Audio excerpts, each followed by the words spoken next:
It was supposed to be a weekend trip. Just 5 friends, escaping the city for a while. The map said Elderwood Forest, a huge stretch of trees untouched for decades. They arrived late in the afternoon. Ryan, Chloe, Mason, Oliver, and Kate. The air was damp, the trees whispering softly in the wind. Perfect spot for camping, Mason laughed. Ryan set up the tents, while Chloe took pictures. Everything felt peaceful, almost too peaceful. By dusk, they had a fire going. Someone played music from a phone, and laughter echoed through the woods. Then Kate noticed something strange. "Hey," she said, pointing to the tree line. "Did any of you hang that?"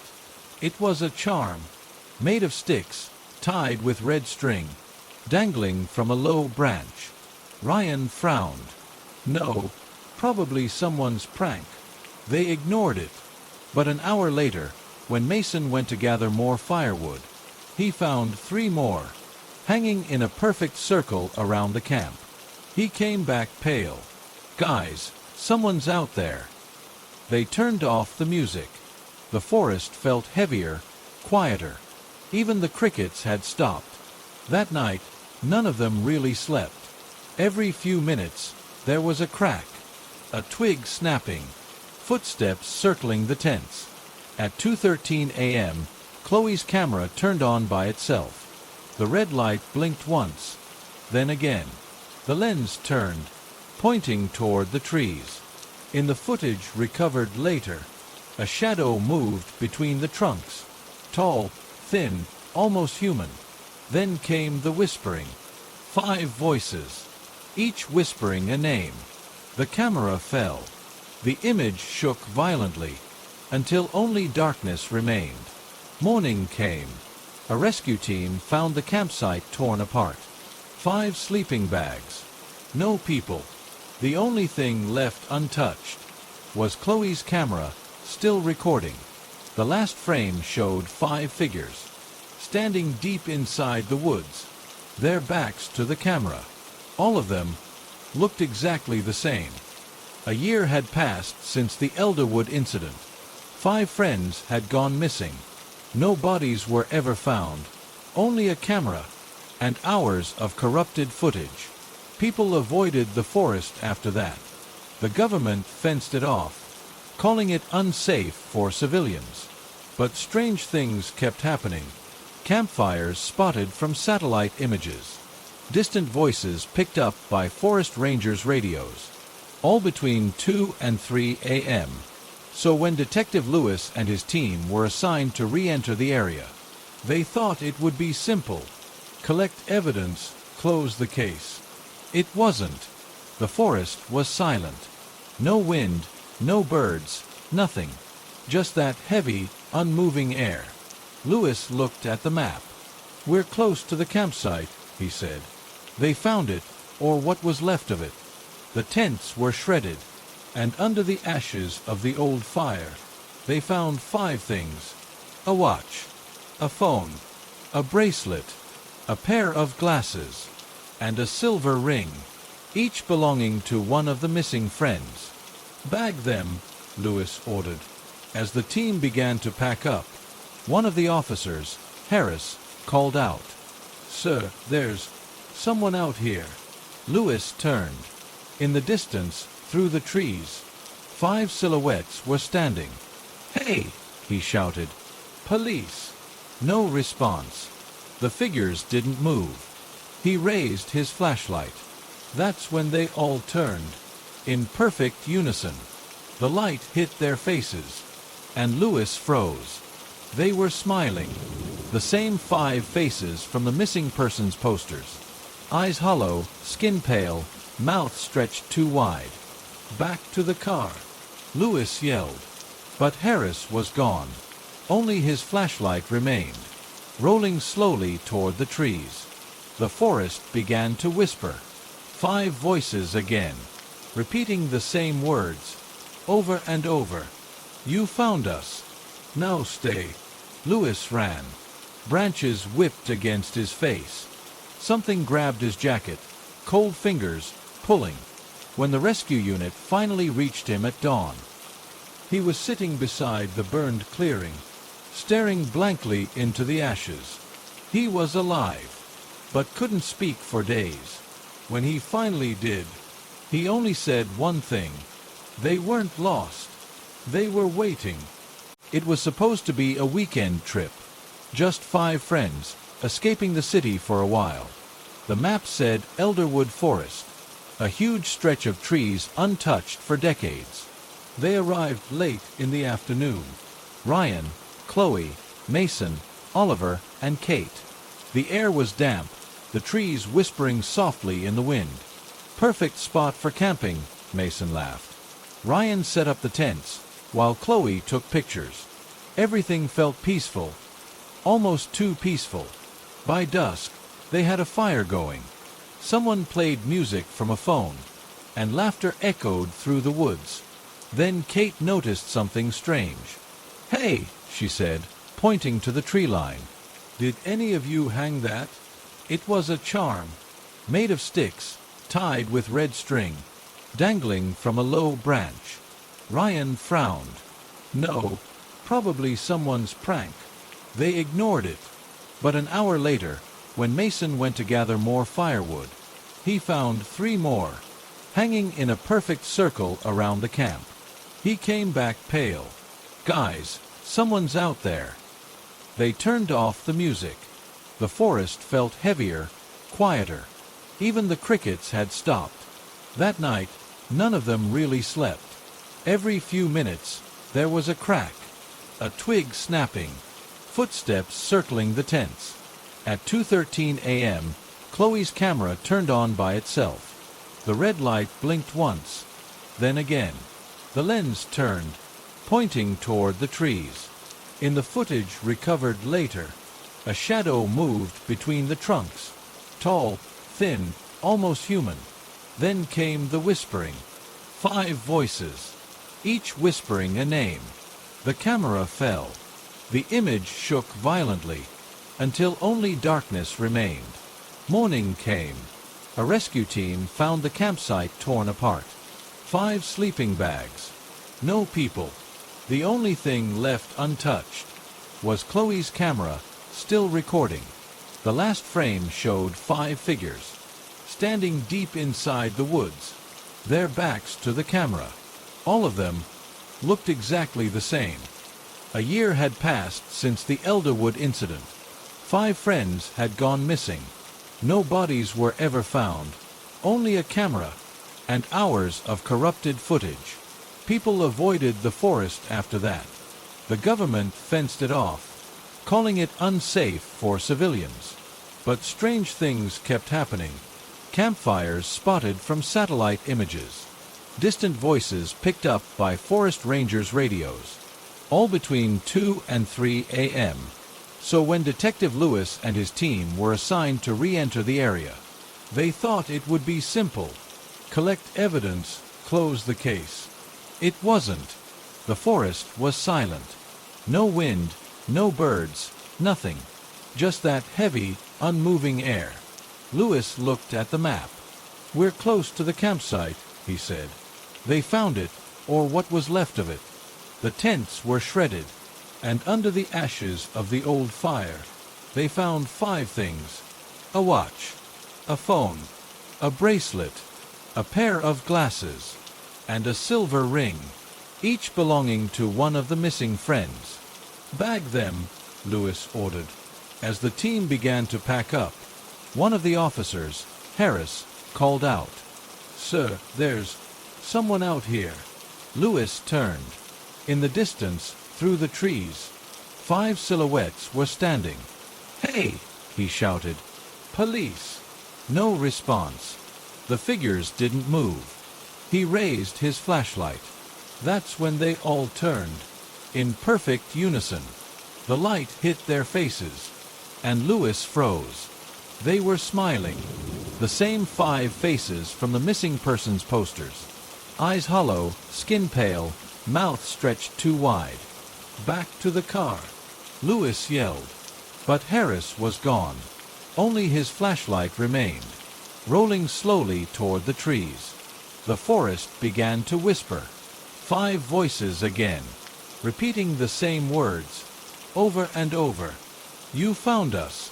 Now stay. Louis ran. Branches whipped against his face. Something grabbed his jacket, cold fingers, pulling. When the rescue unit finally reached him at dawn, he was sitting beside the burned clearing, staring blankly into the ashes. He was alive, but couldn't speak for days. When he finally did, he only said one thing. They weren't lost. They were waiting. It was supposed to be a weekend trip. Just 5 friends, escaping the city for a while. The map said Elderwood Forest, a huge stretch of trees untouched for decades. They arrived late in the afternoon. Ryan, Chloe, Mason, Oliver, and Kate. The air was damp, the trees whispering softly in the wind. Perfect spot for camping, Mason laughed. Ryan set up the tents, while Chloe took pictures. Everything felt peaceful, almost too peaceful. By dusk, they had a fire going. Someone played music from a phone, and laughter echoed through the woods. Then Kate noticed something strange. Hey, she said, pointing to the tree line. Did any of you hang that? It was a charm, made of sticks, tied with red string, dangling from a low branch. Ryan frowned. No, probably someone's prank. They ignored it.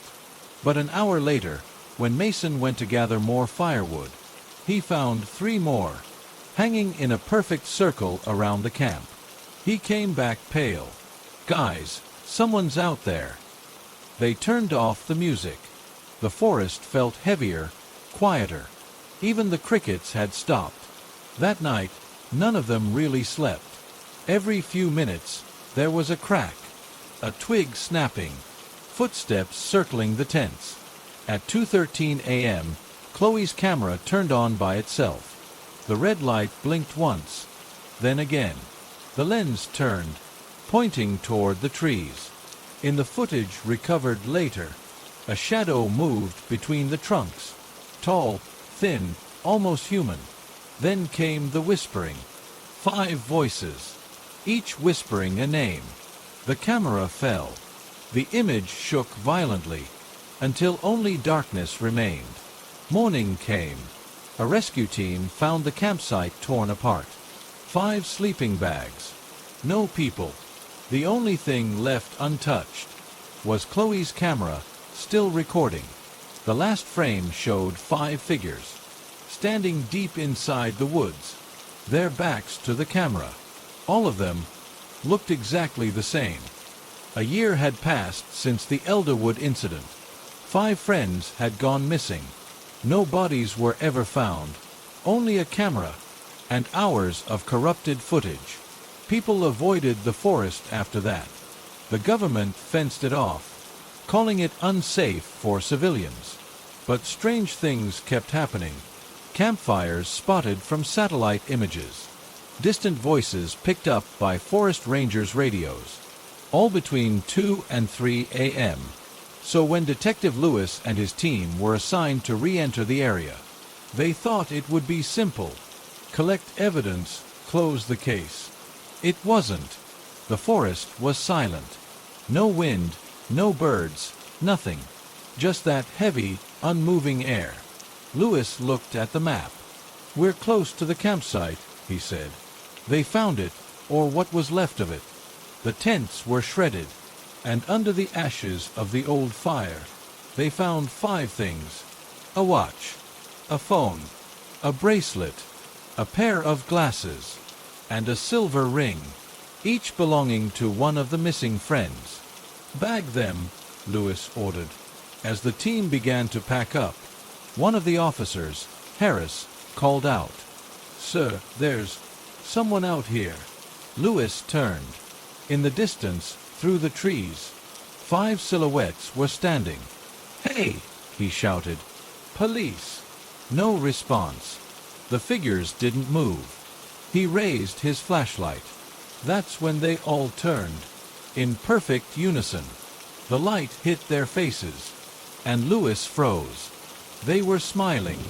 The same 5 faces from the missing persons posters. Eyes hollow, skin pale, mouth stretched too wide. "Back to the car," Lewis yelled. But Harris was gone. Only his flashlight remained, rolling slowly toward the trees. The forest began to whisper. 5 voices again, repeating the same words, over and over. "You found us. Now stay." Lewis ran. Branches whipped against his face. Something grabbed his jacket, cold fingers, pulling. When the rescue unit finally reached him at dawn, he was sitting beside the burned clearing, staring blankly into the ashes. He was alive, but couldn't speak for days. When he finally did, he only said one thing. They weren't lost. They were waiting. It was supposed to be a weekend trip. Just 5 friends, escaping the city for a while. The map said Elderwood Forest, a huge stretch of trees untouched for decades. They arrived late in the afternoon. Ryan, Chloe, Mason, Oliver, and Kate. The air was damp, the trees whispering softly in the wind. "Perfect spot for camping," Mason laughed.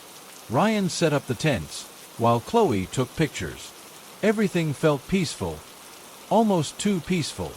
By dusk, they had a fire going. Someone played music from a phone, and laughter echoed through the woods. Then Kate noticed something strange. "Hey," she said, pointing to the tree line. "Did any of you hang that?" It was a charm, made of sticks, tied with red string, dangling from a low branch. Ryan frowned. "No, probably someone's prank." They ignored it. But an hour later, when Mason went to gather more firewood, he found 3 more, hanging in a perfect circle around the camp. He came back pale. "Guys, someone's out there." They turned off the music.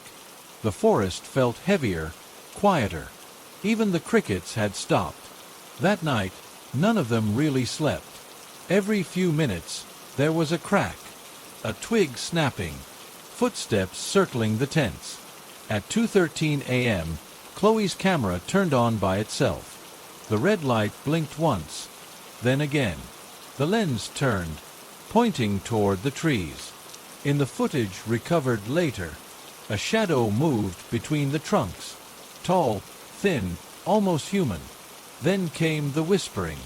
5 voices, each whispering a name. The camera fell. The image shook violently, until only darkness remained. Morning came. A rescue team found the campsite torn apart. 5 sleeping bags. No people. The only thing left untouched was Chloe's camera, still recording. The last frame showed 5 figures, standing deep inside the woods, their backs to the camera. All of them looked exactly the same. A year had passed since the Elderwood incident. 5 friends had gone missing. No bodies were ever found, only a camera, and hours of corrupted footage. People avoided the forest after that. The government fenced it off, calling it unsafe for civilians. But strange things kept happening. Campfires spotted from satellite images. Distant voices picked up by forest rangers' radios. All between 2 and 3 a.m. So when Detective Lewis and his team were assigned to re-enter the area, they thought it would be simple. Collect evidence, close the case. It wasn't. The forest was silent. No wind, no birds, nothing. Just that heavy, unmoving air. Lewis looked at the map. "We're close to the campsite," he said. They found it, or what was left of it. The tents were shredded, and under the ashes of the old fire, they found 5 things. A watch, a phone, a bracelet, a pair of glasses, and a silver ring, each belonging to one of the missing friends. "Bag them," Lewis ordered. As the team began to pack up, one of the officers, Harris, called out, "Sir, there's someone out here." Lewis turned. In the distance, through the trees, 5 silhouettes were standing. "Hey!" he shouted. "Police!" No response. The figures didn't move. He raised his flashlight. That's when they all turned. In perfect unison. The light hit their faces. And Louis froze. They were smiling. The same 5 faces from the missing persons posters. Eyes hollow, skin pale, mouth stretched too wide. "Back to the car!" Louis yelled. But Harris was gone. Only his flashlight remained, rolling slowly toward the trees. The forest began to whisper. 5 voices again, repeating the same words, over and over. "You found us. Now stay." Louis ran. Branches whipped against his face. Something grabbed his jacket, cold fingers, pulling. When the rescue unit finally reached him at dawn, he was sitting beside the burned